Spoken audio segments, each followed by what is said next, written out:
Hey guys, welcome to this week's update. Thank you for just taking a minute to come and see what's going on in the life and the heart of our student ministry. We are ridiculously busy these days, just not only as a student ministry, but as a church family as a whole. And so there are some things that I just want to make sure that you are aware of going into the holiday season, so that if your schedule allows, we would hope that your children or child would be able to be a part of what we're doing here up at the pavilion. And so basically, this Wednesday night, the 6th, that we're all normal, as we always have been, right? We're going to continue with worship, studying the book of Acts. It's going to be Acts chapter 19, verses 11 through 20. It's going to be a really great, challenging passage where the demon looks and says, I know Jesus and I know Paul, but I don't know you.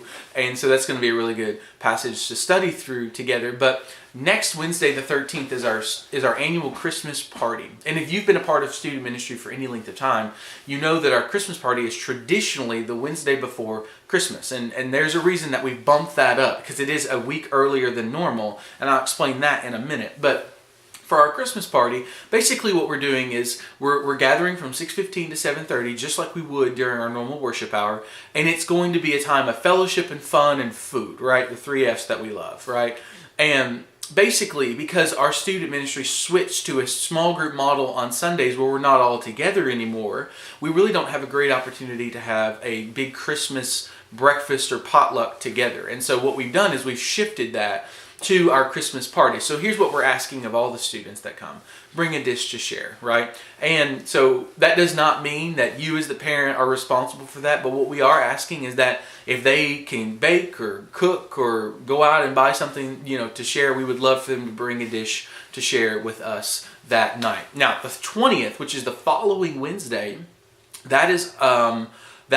basically that's the Wednesday before Christmas, and that's when we would traditionally do our party. But instead of doing that, what we're doing is we're participating at the main building with our entire congregation for a church-wide family service. There is no children that night. There will be nursery and children's church or something like that. You'll have to check on that. I'm not for sure off the top of my head.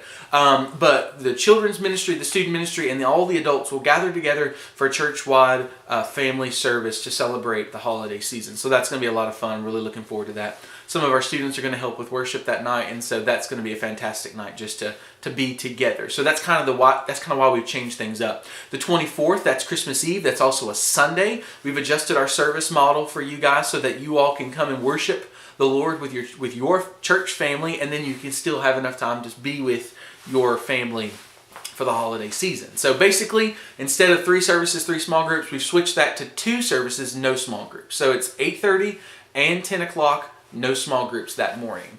And then the only other thing that really we've got coming up this particular month is our annual lock-in. And so basically here's what we're going to be doing for that night. It's going to begin at 8 o'clock at night, and it's going to end at 7 o'clock in the morning. And what we're telling parents is that's going to take place in the fellowship hall, right? Everything will be done in the fellowship hall, minus a worship time that we're looking at doing around midnight up in the sanctuary. But we're going to lock them into the fellowship hall. We'll have snacks and foods and different things to kind of get them through the night. But we're also going to have games as well as some team games to kind of, keep that a fun and entertaining, night. And so if your children can be a part of that, your student can be a part of that, that would be fantastic. We would love that. That's open to any middle school and high school student that's within the 7th through 12th grade range that we kind of do here at the student ministry. But what we do ask is that if you're coming or if your child's coming, we just ask that they bring $5, and that will help offset some of those expenses that we have just to cover the food and the games and stuff like that. And so, but other than that, that's it. That's kind of finishing us up for 2017. We do have our first annual parent forum on January 3rd. That's a Wednesday night at 6:15. And you'll get some more information as the days kind of grow closer to that, but we're looking forward to that as well. But other than that, I think that's it. Please make sure you share this video so that other student ministry parents can see this and kind of keep up with what's going on. But other than that, I hope you have a fantastic week and that you're enjoying the holiday season, and I hope you have a very early Merry Christmas.